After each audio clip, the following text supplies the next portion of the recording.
everybody, welcome back to my channel and thank you so much for stopping by. So, you know what, I've been really trying to challenge myself, trying to make recipes that I've never made before or recipes that kind of intimidated me, and today I really wanted to make some croissants. I've never made it before, so that's what I'm going to do today, and if you want to see how it all turned out, then keep watching.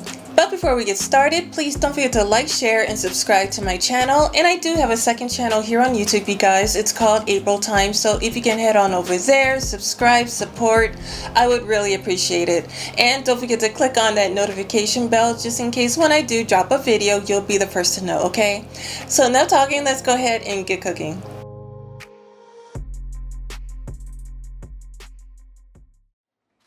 So I'm going to see if third time is going to be the charm, because I have tried and failed twice this week and I'm not going to let this recipe beat me. So let's get started.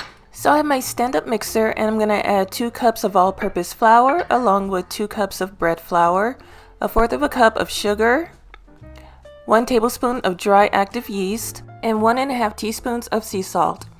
And I'm just going to take a whisk and just mix all those dry ingredients together. And now I'm going to add 140 grams of cold whole milk, and that's the key. The liquid has got to be cold, along with 140 grams of cold water. And I do recommend getting a food scale, you guys, because that's what really helped me measure out my ingredients perfectly. And now I'm just going to mix all the dry ingredients until the dough comes together.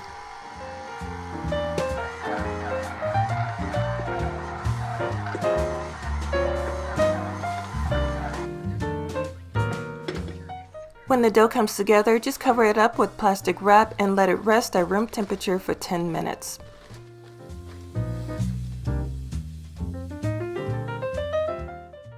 Now after that 10 minutes, you're going to go ahead and add 1/4 cup of cold chopped unsalted butter. And remember, the key word is cold. The cold butter is what's going to give those croissants that flaky crust that we love so much. And now you're just going to knead the dough between 10 and 15 minutes. Yes. Until the dough becomes soft and smooth.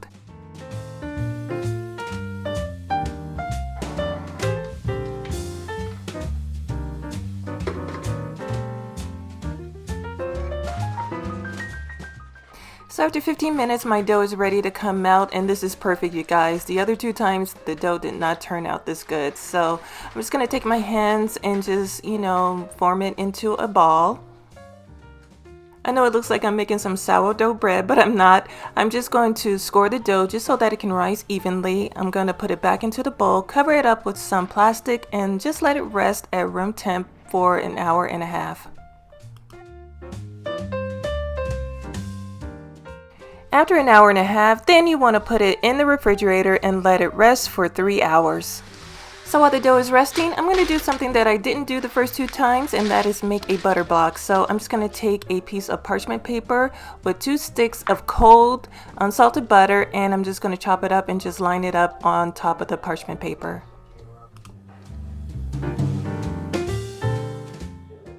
And just take another piece of parchment paper, add it on top, and just take a rolling pin and you're just going to kind of pound it out and roll it until the butter is completely solid. So this is what the butter block is looking like, and I'm just going to let it chill in the refrigerator until I'm ready to use it.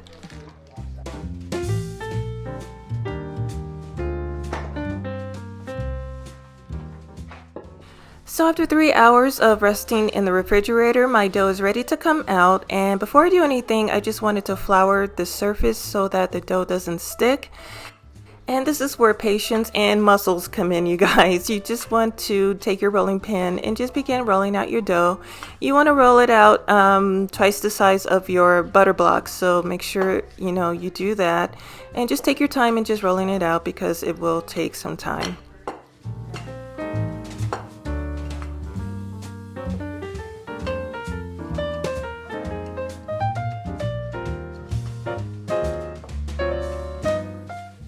Now I rolled out my dough as much as it will go, and now I'm ready to pull out my butter block, and I'm just going to lay it right in the center of the dough.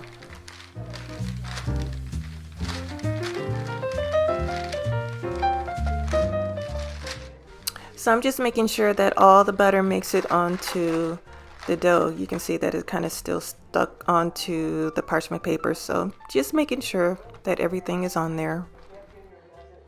Now I do understand that I probably should have trimmed the edges, but at the end of the day, it really didn't hurt the recipe at all. So I just decided just to fold the top and the bottom together where the edges met in the middle.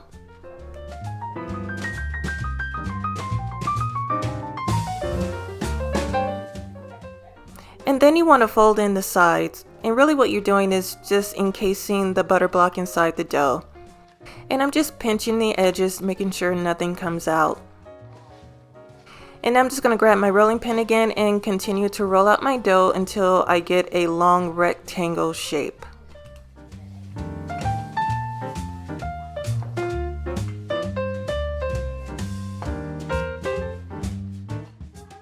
And once I get the shape that I want, I'm just going to take the top and the bottom and fold it together until the edges meet in the middle. And then I'm going to take my dough and just flip it over, and I'm going to fold it over again, kind of like a book. You're going to have 4 layers at the end. Kind of hard to describe. And I'm going to roll it out a couple more times with my rolling pin.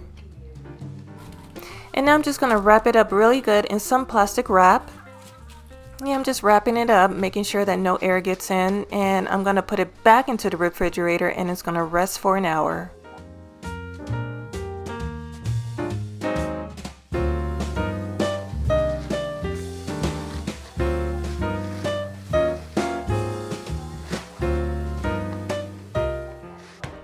After coming out of the refrigerator, the dough's going to feel kind of hard, so you just want to take the rolling pin and just kind of pound it out a couple of times and continue to roll it back and forth.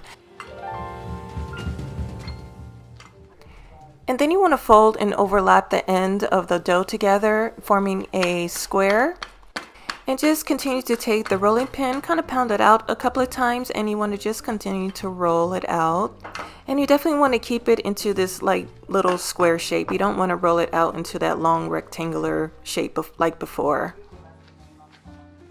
So now I'm ready to wrap the dough back into some plastic, and this is the first part of making croissants, you guys. It really is a process. It can't be rushed, and it's something that I've learned since this is my 3rd time. So I'm just gonna let this rest in the refrigerator overnight.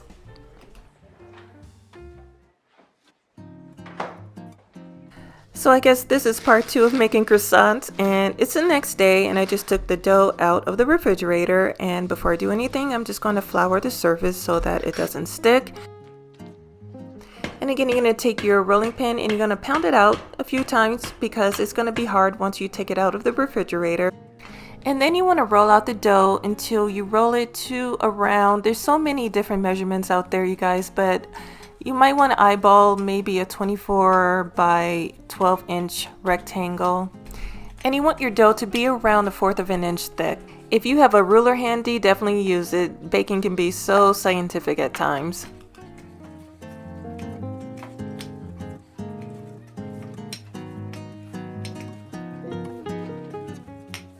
And now I'm just going to take a pizza cutter and I'm going to trim off the edges because this is where I really want that perfect rectangle. And notice all that butter melted into the dough overnight, and that's what makes croissants so yummy and flaky. And now it's time to mark out where I'm going to cut out all of my triangles. You can use a knife or a ruler. I found this chopstick in my drawer, so I'm just going to go ahead and use that.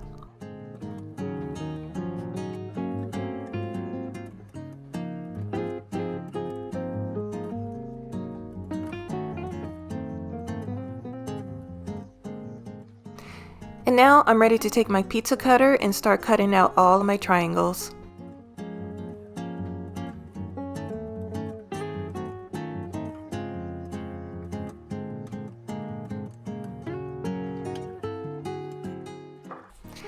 Now I'm ready to take one of the triangles. I'm going to stretch out the tail and the top, give it a little slit, and begin rolling the dough into that perfect croissant shape.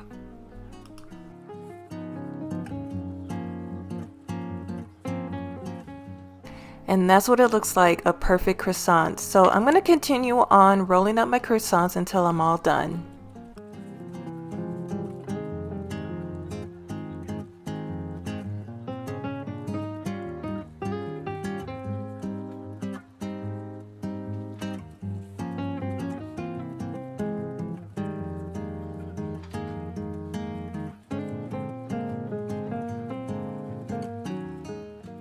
And after rolling your croissant, you want to make sure that the tail is facing down once you place it on the baking sheet.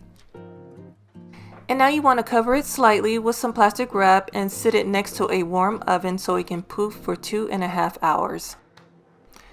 So while the croissants are poofing, I'm going to make an egg wash. So I'm going to crack and scramble 1 egg. I know you can use a little bit of milk, but I'm just going to drizzle a little bit of water, continue to scramble, and I'm just going to set it to the side.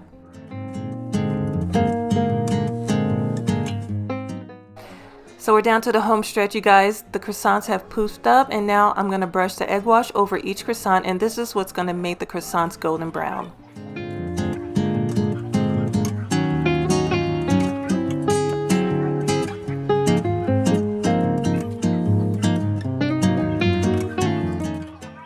So I preheated my oven at 350 degrees and I'm going to bake off my croissants between 25 and 30 minutes.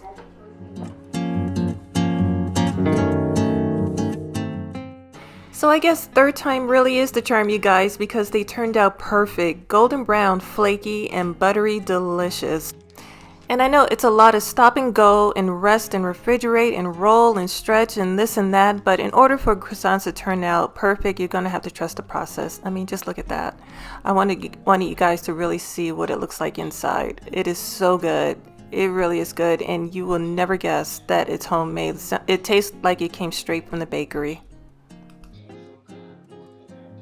But we're all done. If you enjoyed this video, please give it a big thumbs up. I think I deserve it this time, you guys. Share it with everybody that you know. Follow me on my new channel here on YouTube. It's called April Time. And if you give this recipe a try, please leave a comment down below and let me know what you think.